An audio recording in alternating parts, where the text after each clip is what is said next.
And welcome once again to the Liberty Lounge. I'm Johnny B from the YouTube. On my left is Jared from Guns and Gadgets. And out in California, waving at you is Anthony, the Arms Scholar. This is the podcast where we talk about, I was going to say food, fun, and firearms. And I guess that's okay too. This is our first time back since Nashville. How awesome was Nashville?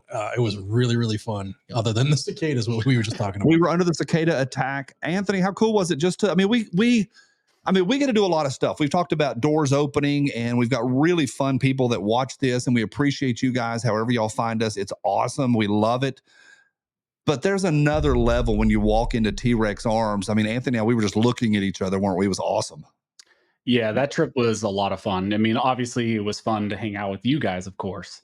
But when you walk into T.Rex Arms, I don't know if any of us expected what happened when we went to that tour. Really, we just thought maybe we'd have like a 30-minute podcast with them. We had it on the books, and the guys at T.Rex Arms, before I say anything, they were amazing. Lucas, hospitality. Honest, oh my gosh, hospitality. Good people. I mean, more than I could have ever expected. They gave us like 5 or 6 hours of their time to shut everything down, took us through the whole facility, showed us everything, had lunch with us. We spent hours in the armory. They showed us all of their armory stuff, all of their media, all of their buildings. It was awesome. To be honest, like one of the better trips I've taken getting to do this stuff. It was a lot of fun, and it was awesome to get it to do with you guys, with my buddies, and the fact that we could do a podcast and go to T.Rex Arms, sit in an armory and talk guns and stuff with like Lucas and those guys. I mean, it's crazy. Yeah, and there's something to be said for the idea of civilian defense. I mean, Lucas, and we talked about this, Lucas is teaching civilians how to train and how to protect themselves. And we got to see, it was really cool. We got to see some behind the scenes stuff. We got to see how they do what they do, but we also got to see things that they're working on. We got to see prototypes, and we had to, swear Scout's honor not to talk about it. It was really, really cool. Jared, what was your favorite part? I'm buying it. The thing we can't talk about, I'm buying it. I think that was the coolest part. And then just to see, because I bought numerous things from them in the past, and just to see how big, how much they've scaled, like that was super impressive to see all the machinery they have, all the tools that are cutting out holsters, and we get to see them being made in front of us. It was really, really cool to see. And then when Lucas showed us his original equipment on where he made the first couple holsters to where they've come to, it's mind-boggling. The armory, for me, blew me away. We've been in a lot of armories. I mean, I've gone into the back of CMMG to where there is lines of machine guns. Lucas was next level because everything he has is beat up and scratched and painted and repainted because he's putting in the time on the range. And it just challenges me to get out there and work a little bit more and try to get better at this. It makes you realize how much better you can do to be better at what you need to be better at as far as protecting yourselves and others. We all have our excuses, but get out there and train. My favorite part was Lucas, in that he's busy. He is running a large company, and he has other things he does besides that. And he's a media mogul, and like he is really turning the knob. And I know people that are listening, like, yeah, everybody knows Lucas. We watch him in media, but he's doing stuff in business.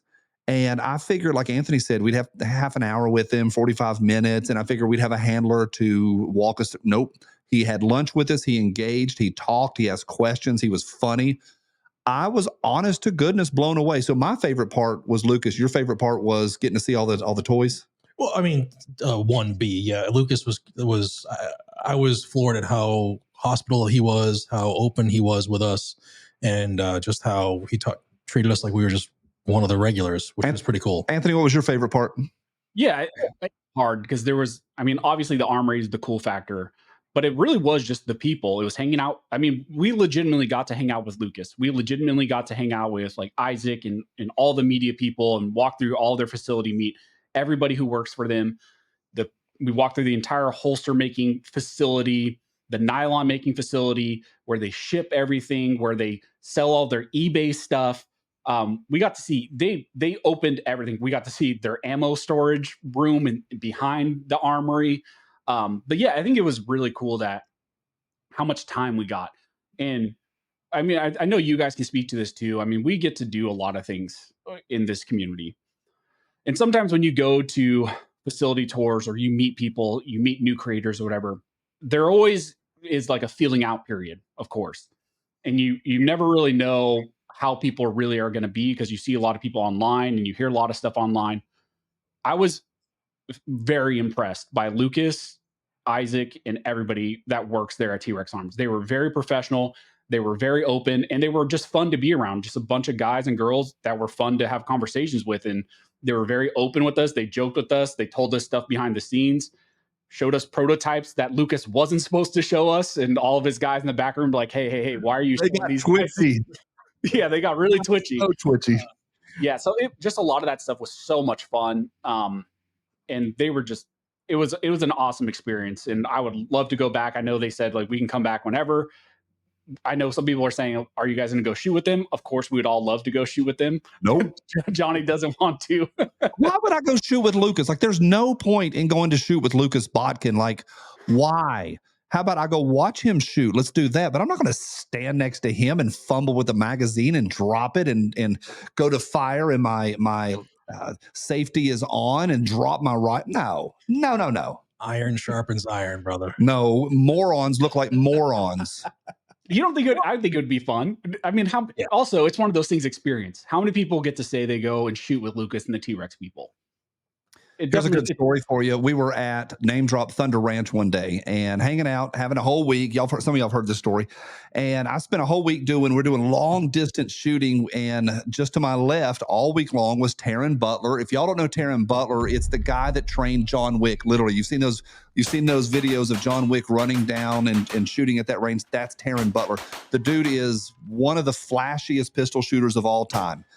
And so we're shooting long distance. We go back up to the house to grab a cold, refreshing beverage, and we're sitting around eating dinner. And it's early, daylight's still up, and we've been shooting rifles all day. And Taryn goes, "How about we go to the shoot house and shoot pistols?" And everybody went, "Ooh!"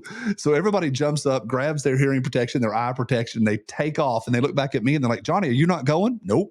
I am not going to a shoot house to do close quarters drills with Taryn Butler. This is what he does for a living. I said, no, I'm going to sit here and have 13 Coca-Colas and y'all have a good time. I'm not doing it. Why would I do that to myself? That's how you learn new things, man. I already know that I'm an idiot.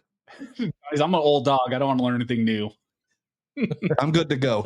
I can learn a lot. I feel like I learned something today, but no, I'm not going down to the close quarters shoot house with Taryn Butler. Pass. It's like going shooting 22 with 22 Plinkster. You want to do that? I've done it. You're going to look like an idiot. Yeah. This is a true story. The first and the last time I went shooting with 22 Plinksters. If y'all don't know him, it's what he does for a living is to shoot 22. And I get up and get ready, and he's shooting at 150 yards with a 22 pistol, and he's shooting clay pigeons. And he blew apart the first one he shot, and he's insane. I went to shoot, nothing happened, and he goes, "Your safety's on." I was like, dang it. So no, I'm going to pass on shooting with Lucas Botkin. You're no fun. Yeah, we shoot with Reed Hendricks. We do shoot with Reed Hendricks. Yeah. We do okay. Yeah. We shoot with a lot of people that are way better than us. I mean, we've been at range days when Jerry's there shooting. Like, yeah, I've shot with Jerry. Yeah. And it doesn't get much better than Jerry Mitchell. Jerry. Yeah. So no, long story short, the T-Rex arms trip, the Nashville trip, so much fun. It was also fun. You guys, if you haven't watched the Lucas podcast, go back, watch that podcast after this one, of course. But go watch that. It was an awesome conversation. He was very candid with us and told us a lot of stuff that I don't think anybody ever really got out of Lucas, which was really cool. It was just so much fun. Fun hanging out with you guys, late nights, drinking, podcasting, shooting the shit, it's good eating. Times. Yeah. Cicadas. Yeah, and I think for people that are listening, I think it's probably hopefully if we're letting this out correctly and accurately, I think everybody should be refreshed that somebody that's that big in the industry, Lucas and Isaac and their whole team, are the real deal. Like, they are not just selling holsters, or not just making money. They are behind the Second Amendment. They've put on suits. They've gone to Nashville. They've stood and talked to state congressmen and state representatives, and they are the real deal. And I just came away so refreshed. It's not always we meet people in the industry that are fully committed to the Second Amendment. Yeah. Yeah, I agree with that too.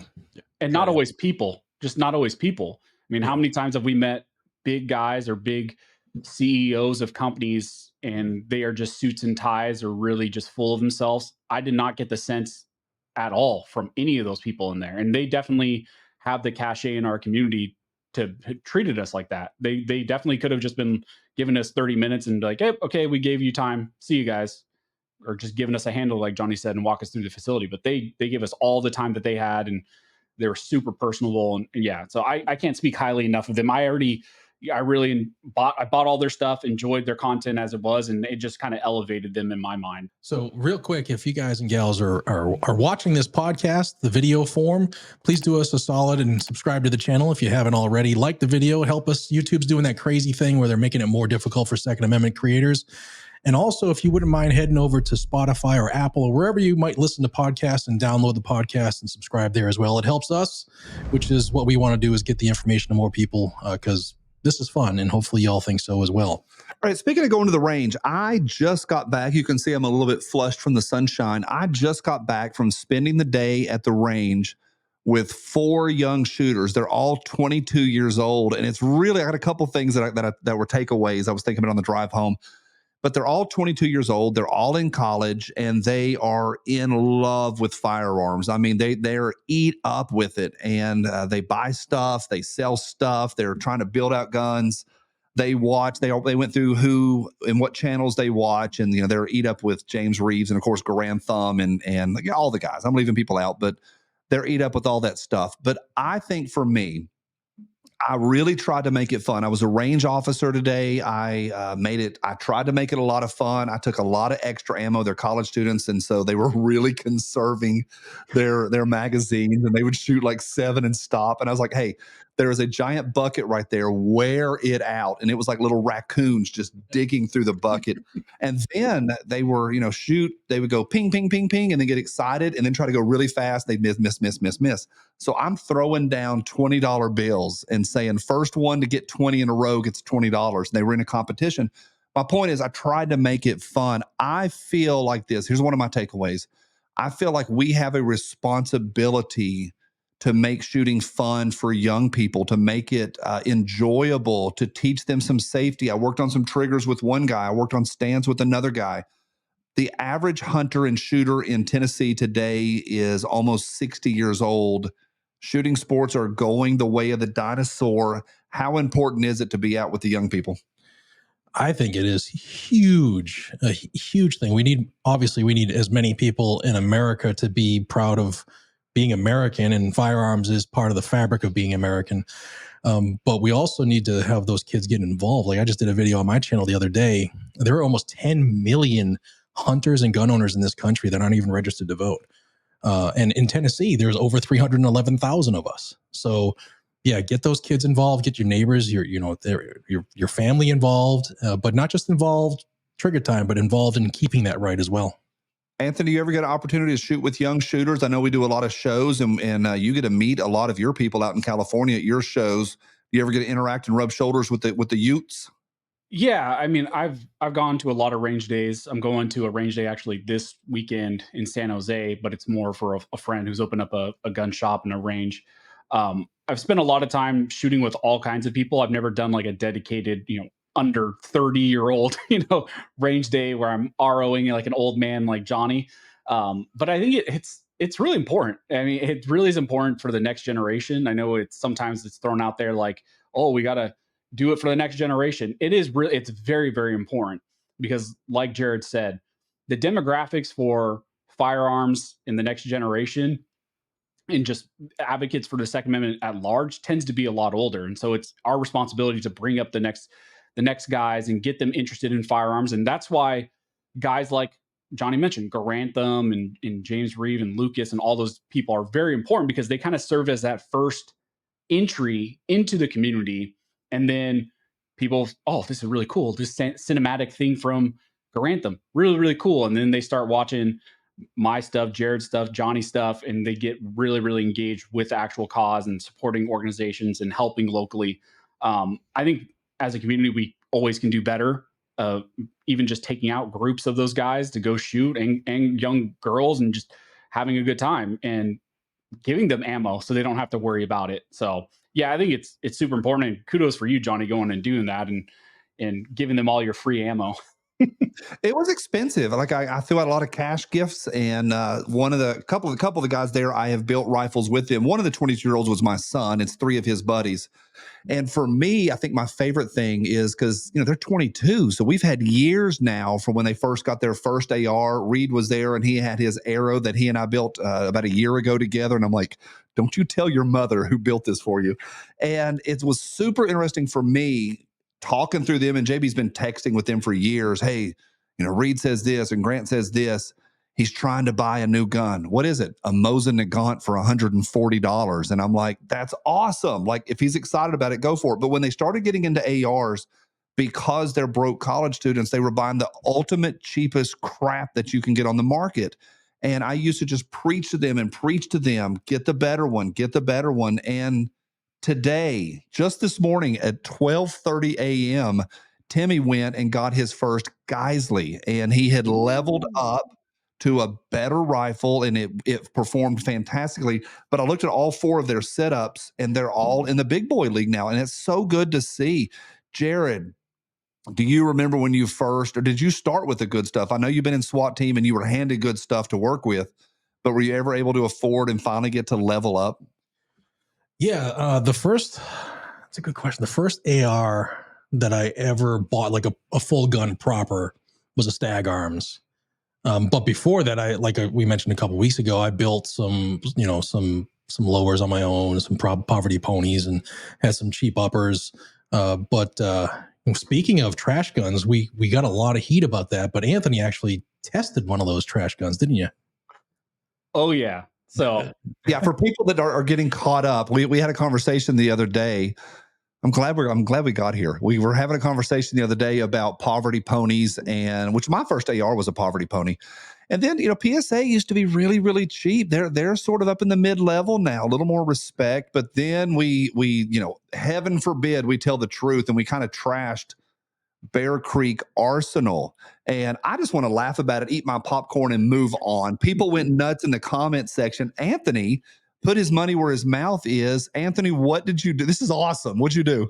Yeah. So again, go watch that podcast. But I mean, I guess you don't even have to watch that podcast. The general theme was we just said, hey, don't waste your money on certain trash guns. Just because something is $180 doesn't mean you should buy it. Maybe you should save a little extra cash and buy something like an Anderson or an Arrow, and more of a more reliable entry level firearm. In the comment sections, like Johnny said, there were a lot of guys who said, oh, I have 10,000 rounds through my BCA, zero issues, never had an issue. And, I went back and forth with a couple creators and we were laughing about it. And I just said, you know what? Instead of just relying on other people's reviews, I got money, I got disposable income. So I had my wife order them in her name. So they didn't know they were sending them to me. Ordered 2 complete uppers. I just ordered the basic standard, what probably the average guy would buy, a 16-inch 5.56 a complete upper. It's bolt carrier group, it's charging handle, all that. Ordered 2 of them, so it wasn't just a sample size of 1. And right before we left to Tennessee, I got the first one in. That was also a weird thing. I ordered them at the same time, and then they sent me one, and then like 5 days later they sent me the other one. It was kind of weird. I don't know. But I took that first one to the range, and I counted the rounds, loaded the mags, all that, and was shooting it and tracking its rounds and just kind of keeping an eye on it. And it got 160-ish rounds before the entire rail came off, pretty much came loose. And then I posted that online. I didn't have time to fully inspect it when I got back from the range, but I pretty much pulled the rail off and was checking everything else. And then the barrel nut was completely loose. It just wasn't even... Yeah. And so it could have, who knows, it could have went bad. So that was just the first upper. It was pretty much coming completely apart in 150 rounds. I know there were guys even on my Instagram post were saying, well, everybody knows you should Loctite it yourself. Everybody knows you should check the barrel nut. So you're buying it from a professional organization. They are the ones who build it. Yeah. And I think that was the main takeaway we were trying to point to in that video. The average gun owner, let's just call a spade a spade. The average gun owner, when they buy something like a complete upper, or when they're going to buy like a BCA, they're not going to be doing a full QC on their own. the guys that are doing a full QC on their own, the BCA is not the only thing they own. They've owned other firearms, or they have some sort of technical know-how. But the just average person who's buying their first AR to kind of dip their toes in that world, they're not checking over all the bolts and making sure they're Loctited all the way in. They don't even know how to check the barrel nut. They don't know what any of these parts are. They might not even know really how to function an AR-15, let alone going to do their own QC. So it just kind of goes to that reliability. I think for those 2 complete uppers, it was like I think it was like $189 each, and it cost me like $480 to my door shipped. So 2 complete uppers. And I put it on a really nice. I told these guys, because I was setting up the builds, put on a really nice lower, really nice optic. And everybody was making fun of me because the Unity riser and the EOTech I had on that BCA cost more than both of those uppers combined. And that should raise red flags. Now I know there's probably gonna be still a lot of guys in the comments saying, well, my BCA, I've never had zero issues. That's awesome. If you've bought a BCA and you had 0 issues. But I also think that there's a big, and I'm curious about your guys' feeling about this. I really do think there is a big contingent of people in the community who are just not honest with how much they shoot. I put 5 complete mags through that AR, and it came apart. And guys are saying that they put 10,000 rounds through 10,000 rounds through a high quality AR, let alone, is rough. Well, 10,000 rounds right now, the way ammo prices are, that's $5,000. Nobody's shooting $5,000 through a BCA. There's not. If you can spend $5,000 on ammo, why are you buying a $189 gun? Your second upper, did you blow that one up too? No, I haven't got to do the test on that one because we went to Nashville, and then when I came back, went immediately to Missouri. So I was in Missouri, and now I'm going to go to San Jose. So I haven't got to go back to the range, obligations and stuff I've been doing, but that's next. I'm going to, of course, torque down the barrel nut, throw the rail back on, Loctite it, all that stuff, and see if it will survive beyond it just initially kind of coming apart. And then I'm going to test that second upper and see how it does, but I don't have a ton of faith. I also showed you guys, and then this is a little bit of technical stuff too. I took a picture, I think, of one of the bolt carriers and sent it to you guys. And it's staking. I mean, if I'll give the editor a photo and put it up there, and you guys can be your own judge. But there's some quality control is paramount, and reliability. That's what you usually pay for. And I think to be clear, sorry, Anthony. I think to be clear, all guns are going to break. It's a machine, and the law of entropy says every gun is going to break down at some point. They're going to fail. They're going to jam. So we're trying hard to push towards better reliability. There's no such things as total reliability. Y'all know I am a CMMG junkie. Full disclosure, they sponsor me, but the last 5 CMMGs I've bought myself. I know you've bought CMMGs. I love them. We had one, my son's today. It was a little bit, it just wasn't loading as smooth as I want it to, and I'm going to tear it down tonight. And mine ran like a freaking sewing machine today, and it always has. And in full honesty, I probably have 3,000 or 4,000 rounds through it in the last 2 years. Runs great. It's never been cleaned. But even all machines are going to break down.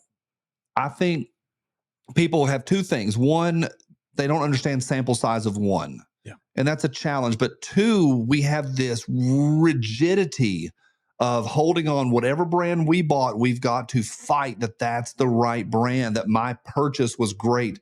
And I think Anthony's right. People don't understand how much 10,000 rounds is. Well, to be fair, Staccato is great, and Staccato is the right purchase. Ladies and gentlemen, I wish I had money. I would own a Staccato myself. It's funny. A friend of ours texted us last night, and he said, hey, he makes holsters, and he said, hey, do you and Jared want a Staccato holsters, a set of Staccato holsters for each of us? Yes. Jared's like, yeah, I'll take a Staccato holster. And I'm like, can I get one for like a Glock 43? Because that would be really cool. Because I'm a poor. Yeah, I need the non-rich persons. Must be nice. I mean, to have Staccato right across the front of your computer. All right, this episode is brought to you by blackoutcoffee.com/liberty. blackoutcoffee.com, whether you want it already ground or whole bean, or I don't know if we're supposed to say K-cups, but we call them individual serving pods. Coffee pods. They've got you covered. Huge huge selection. I've said it before. My favorite is blueberry crumble with a splash of heavy cream. 20% off your first order with code Liberty. And please use that link, blackoutcoffee.com/Liberty. Big thank you to the folks at Blackout Coffee. We love those folks. All right, let's talk a little about road trips. We have like Anthony said earlier, we get to travel a lot. We go in groups. We get to do a lot of things. You guys are both going to head out to Iowa here in a few days. A lot of good going on, a lot of fun on these trips. But your recent trip to Hotlanta, not so good. What happened? Oh, I hate Atlanta. So I was there for a firearms training event. I'll leave that all out because it has nothing to do with them. I don't want to bring. But it was a gun trip with gun guys. Yep, gun guys. We were all staying at the same hotel for the most part. And we were being cased. For those who don't know what that law enforcement term is they were watching us. And we were there for 3 days. So many of us were bringing our cases in and out of our vehicles each day, going to and from the range.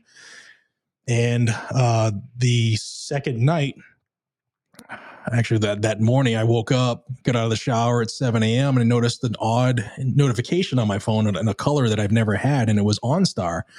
And my truck told me that it was broken into at 4:43 a.m. The interior motion had gone off. So I ran downstairs at 7 o'clock and saw, my rear passenger window on the ground. And as I started to look around and check my surroundings, I saw 9 other vehicles that were broken into.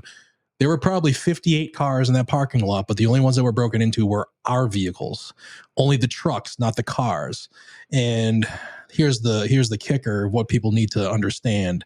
Unfortunately, some people had guns in their cars, truck guns and stuff like that. And four firearms were stolen from the group. Not me. I don't leave guns in my car. They slept right next to me, just in case I had to go attack, zombies. But 4 firearms were stolen. And I think hopefully it drives home to the people who can learn from our mistake as a collective. Of the 10 of us, some of us saw individual clues that had we communicated with each other, I think we would have handled that evening. Yeah, y'all saw some people that you felt like were casing you or people that were watching us. We saw people parked in the back of the parking lot with the vehicle off, staying in the dark. Like all these things that if Jared knew all these things, Jared would say, something's not right here. But we didn't communicate. I always say be safe and stay vigilant.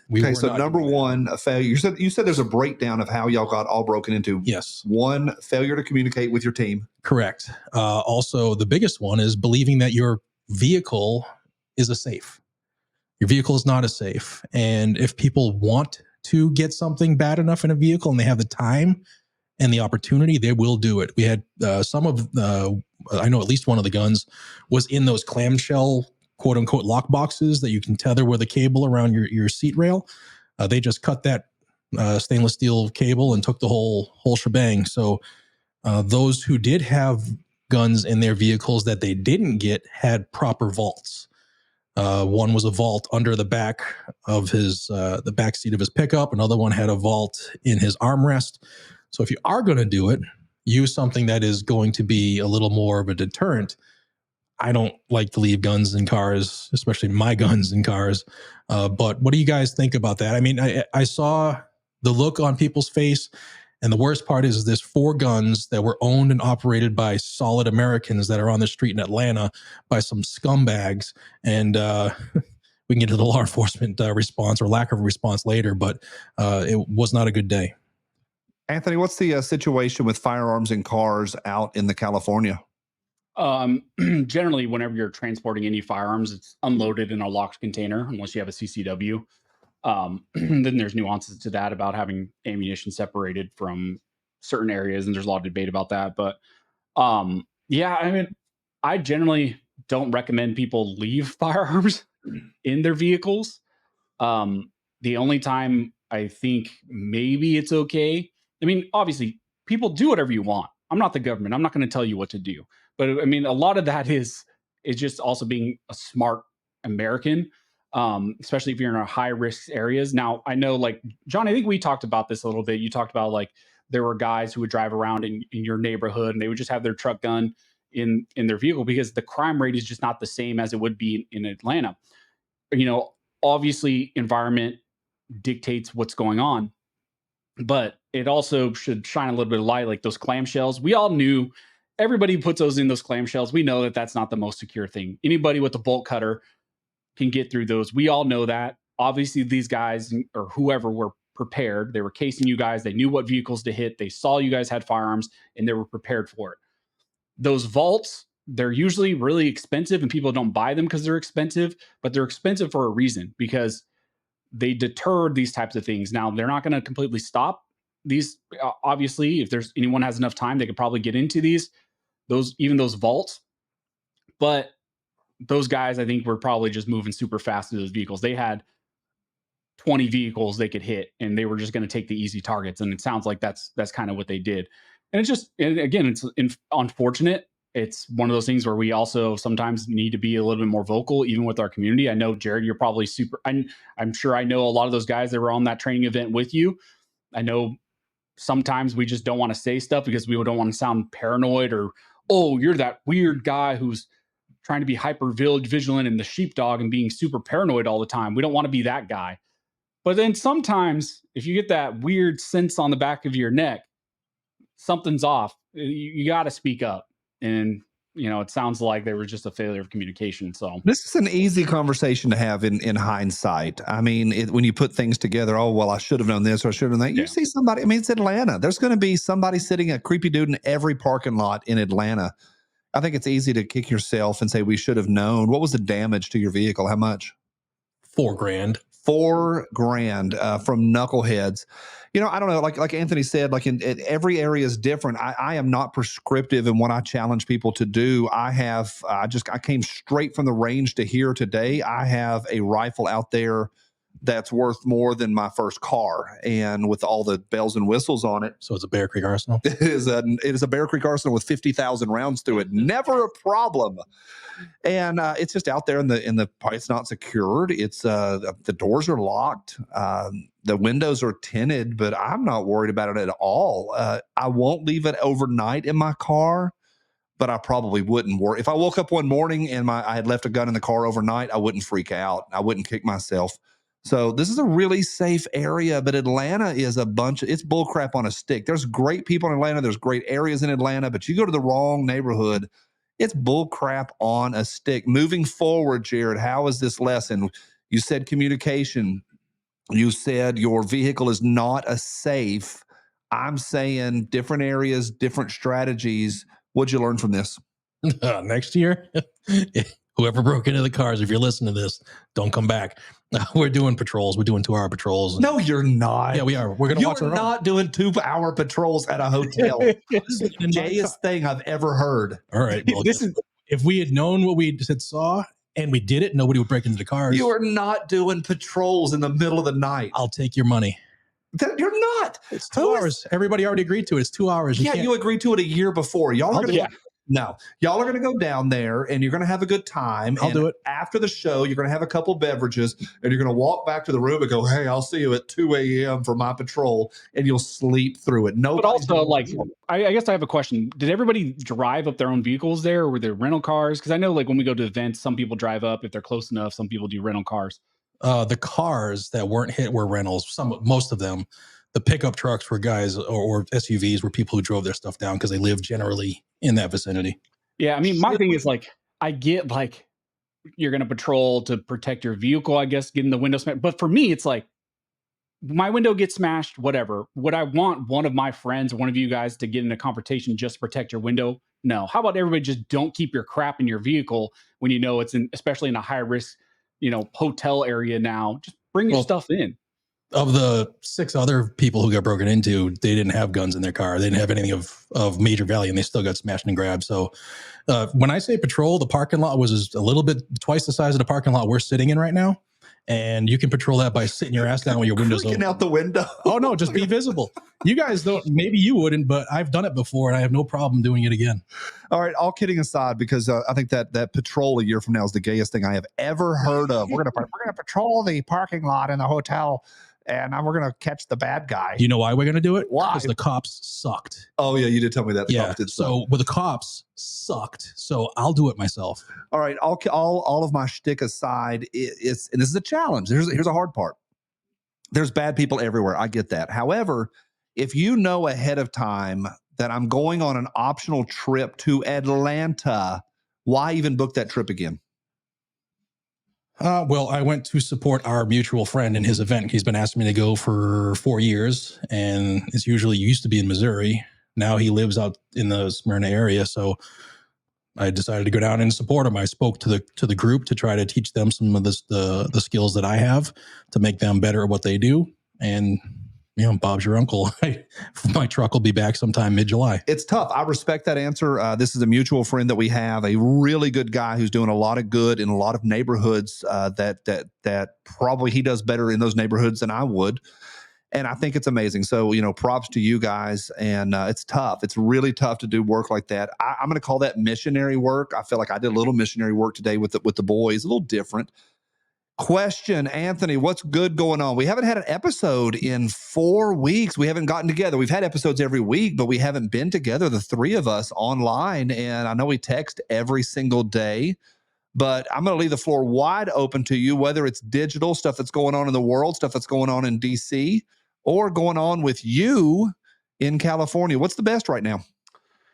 Oh man, I don't want to be a Debbie Downer. There's so many great things that go on. My life is great right now. There's a lot of fun things that are now developing in my life that I'm really excited for. I got to do a lot of fun trips. That Tennessee one was fun. And then I went to Missouri to the First Form Summer Smash event.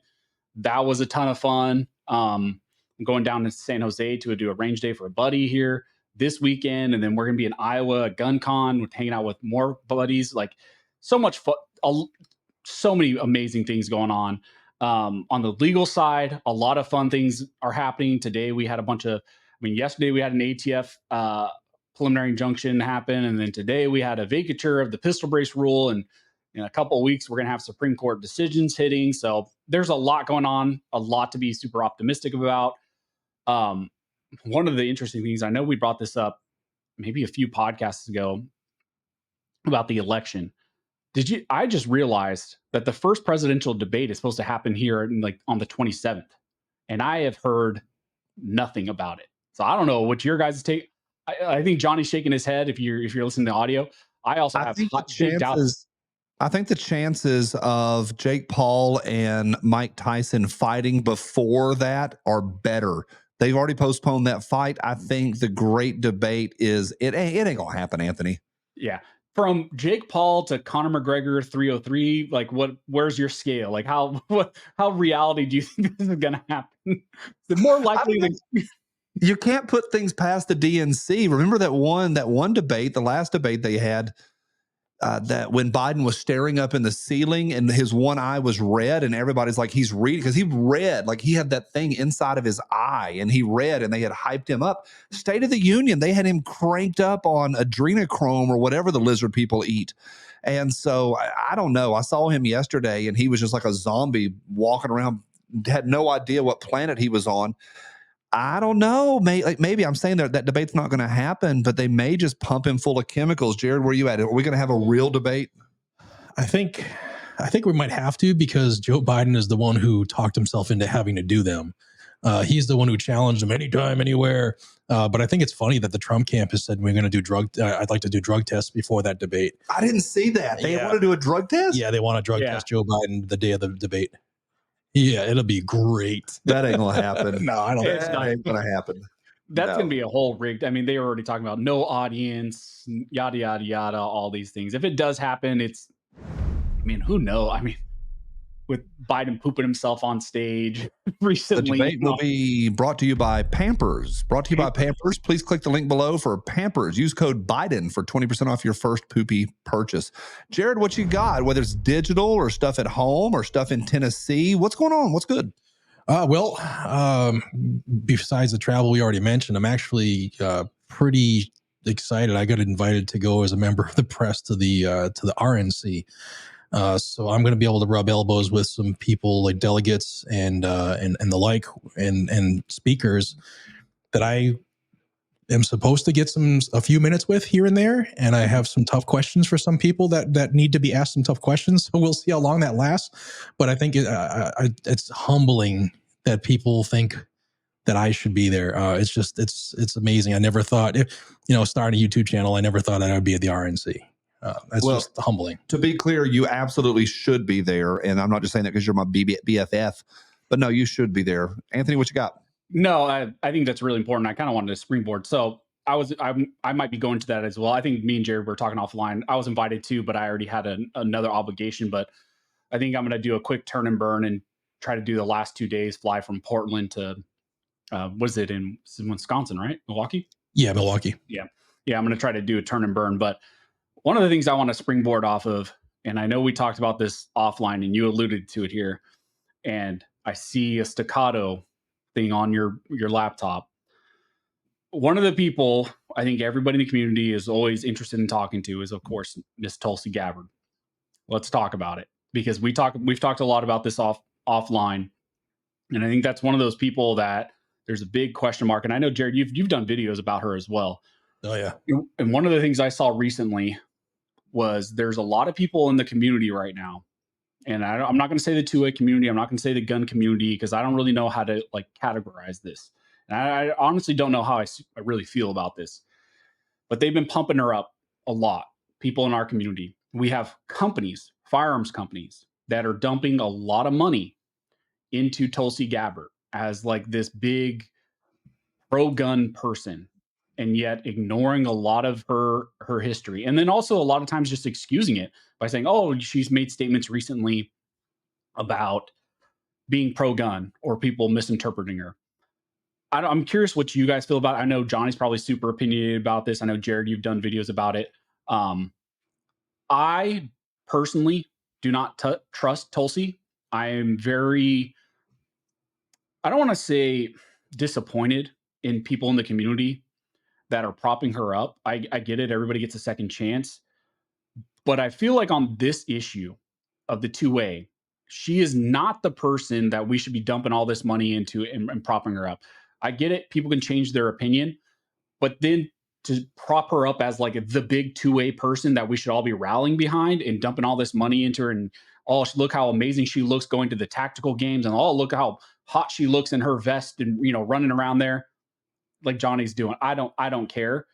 She's made very clear statements in the past. She's voted for national rifle bans. She's voted in favor of multiple gun control bills. She's a politician from Hawaii. Hawaii has infringed on every single gun right. I just don't trust her, and I'm perplexed by the people in our community who do support her. So I was curious. I mean, I just thought of that when you were mentioning that, Jared. What are your guys' thoughts?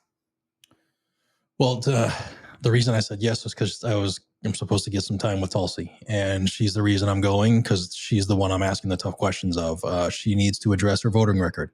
If she wants people who believe in the Second Amendment and that it's the final check of all the balances in this country, then she needs to explain why she voted against our unalienable right. Multiple times. I have her voting record already printed out, and it's ready to go. And now that I've said this, her people might end up not letting me have time with her. But yeah, I'm sure they're not going to watch. I'm sure they're watching this right now, taking notes. Nobody's watching. Yeah, she's got to address it, man. And like you said, if you want to prove to the 2A community that you've changed, well, why aren't you not pushing back in your own state? Why aren't you the vocal point of resistance for Hawaii? Why you running the circuit just saying the right things? Because we know she wants another shot at an office. She was in the initial short list of VP candidates for Trump. She's not on that, from everything I've been hearing. She's not on that anymore. But she has been honest with people that I know that she still has aspirations for office at some point. So whether it's this cycle or next cycle, she's laying the groundwork to appear more moderate and even conservative. She's going to CPAC. She's going to the RNC. So she's trying to change the view that people have of her, and it's working.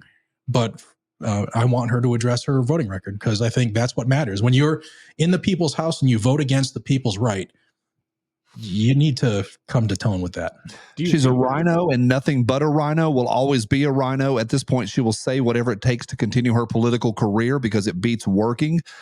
I am a one-issue voter. Once you go down that pathway, you cannot come back. I had a conversation with a guy last night, and I'm telling both of y'all, we're not beating the dead horse of Trump. But I talked to a guy last night who is the biggest Trumper I have ever met, like ever in the history of Trump guys. I mean, it was incredible. And he said, well, Johnny, what do you think? And I said, well, I'm a one-issue voter, and I laid out Trump's firearms record. That doesn't mean I'm not going to vote for him. I'm going to vote for him, and I'm going to be pissed off when I do it. I'm going to vote for him gladly and pissed off at the same time. But that doesn't mean I'm going to excuse him and say, oh, well, he learned his lesson. No, not at all. I think Trump is a scam on the Second Amendment, but holy smokes, I love his gas prices. That said, Tulsi Gabbard doesn't come back from this. Anthony, I don't think Tulsi gets where she's at with the Second Amendment guys without being a little bit hot. Yeah, I mean, I guess that's where I'm more. What is your guys' feelings about? And I don't want to name some of these companies I really like, and I think that's frustrating to me. I mentioned that one of the stickers is on Jared's laptop, and I know Jared loves their firearms. But there's a lot of companies that I absolutely love, and I love what they do, and I love what they do for the community, who are pumping a lot of money and I'm assuming a lot of money, but a lot of publicity into Tulsi Gabbard. And I know she runs in certain circles. She's made the circuit in certain circles, the veteran guys who are, in our community who are propping her up. And I don't know if that's what that is. But for me, as someone who's on the 2A side, like Johnny said, I don't think you come back from the things that she did. We can all say that, hey, maybe she's changed her mind. That's all well and dandy. I hope she's changed her mind. During an election cycle. During an election cycle, she's flipped sides. But that's all to say, that's fine. Let her change her mind in her isolation. If she wants to vote personally, but I'm not going to put her in office, and I'm not going to dump the firearm community's money into this person who I affirmatively know has voted in favor of gun control laws, national rifle bans, national magazine bans, has made statements about people not needing firearms. And suddenly I should just assume because certain companies and people are putting money behind her, she's pro 2A. It's hard for me to swallow that. I'm not going to. I don't trust Tulsi personally. She might be a super nice person. I'm sure she's a lovely person. It seems like a lot of people like her. I just don't trust her politics. Jared, you're a little more of a gracious person than I am. I'm a carpet bomber. Like you vote against the Second Amendment. No, F you and your dog. Like both of you. Actually, I kind of like the dog. You and your cat, Tulsi. You're a little more gracious. You see a bigger picture. You're a little more willing with people to allow them to change, I think, than I am. Are you willing to hear her out and say, wow, even though you voted plainly against the Second Amendment multiple times, maybe she'll change? Are you willing to hear her? Well, I'm willing to hear her out. And part of it was because I watched her on Tucker Carlson. And part of that, if you didn't watch that, it was like an hour and a half or 2.5 hours or whatever it was. But she actually discussed why she was a Democrat and went into the history of Hawaii and how everybody in the island is basically Democrat because at the time when the kingdoms came to an end that were repressing people, the Democrat Party was the one who actually made life better for the islanders, and thus everybody kind of swore their allegiance. Similar to the African-American community. Exactly. The Democrat Party freed them from slavery, kind of. I know it was Republican. I get it. We're not chasing it. But in their minds. And so it is a latching on to the state. Yeah. And I didn't know that side of it. So because I heard that, yeah, I want to hear, I want to, whether she squirms saying it or not, I want to hear her address that on the record, because I've listened to almost every interview she's done, whether it's Rogan or you name it, even the smaller podcast she's been going on, but she's never asked the question. All right. Everybody asked the same type of question, but she was never asked that question. And I hope that I'm able to get that opportunity, because I think that's what gun owners want to hear. Why did you think that we didn't need these type of rifles? Why did you think that people, the government can tell us what we can own, when now you're going around saying the Second Amendment is an unalienable right and shall not be infringed? Like, what's different? What changed? Is it because you want an office? Or is it because you woke up or fell over and bumped your head or whatever it was? I want to ask that question. Do I think she can change? Anybody can change, but when you change your belief on a core right, it takes more than just FaceTime. And I think to what Anthony was saying on why a lot of these businesses and companies are utilizing Tulsi and her fame, if you want to call it that. I think part of it is she's that new shiny toy. She's that new shiny car in the industry that everybody's loving. Moderates love her, Democrats and Republicans love her, women love her, men love her. So as a business owner, maybe they're going to seize the moment to utilize that as a face for the company and make more money. Because we know a lot of the owners of a lot of the companies in the industry, and they're not all 2A guys or 2A gals. They're in it for business. And I think that's part of the problem. They're looking to see, or like I can sell millions of dollars of product with Tulsi Gabbard's endorsement. So yeah, I think that's part of it. Do I think she can change? Yeah, I think people can change. I've changed some of my views on the Second Amendment. Coming from growing up in the project, growing up in a Democrat anti-gun family, and then experiencing what I did through my career, I have a different outlook on felons with firearms. If you are released back into the population because you're no longer, you need to be caged by the government, then you should have all your rights. If you've paid your debt, you get your rights back. I learned that from my audience. They beat me up over that, and it took a couple years, and I am in.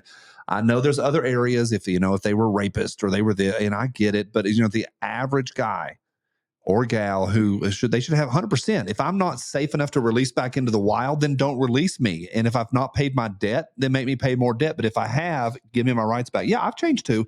I'm fine with a little bit of evolution. It's just creepy to me when politicians go from hard this direction to suddenly when they're out of office and they need another job, they suddenly move to the middle. The pendulum does always swing. And I do believe that the current administration, with their freak show of pink-haired morons parading through the White House and dudes jiggling their fake titties on the White House lawn, and it's funny, but that is what it is. The White House Christmas this past Christmas was a mockery of Christmas, and that's the pendulum so far in one direction. America lives in the middle. Most Americans are in the middle. Politics, there is so much value right now for a Democrat that can meet the middle. So I get it. It's good for business. Being a moderate Democrat, there's so much power in that, because there's a lot of different Dems that will never, ever vote Republican ever, but they will vote for a blue dog. And most of the blue dogs are gone. But as there's a challenge in there and a lot of benefit for Tulsi, I ain't buying it. I am willing to hear her out. I was going to say, my issue with her is like, I get it. I say like we've all said, anybody can change their mind, but it's not like she was an uneducated person. She was a member of Congress who had really allegedly people in Congress that aren't very well. No, I mean, what I'm saying is she had a very specific policy about this issue.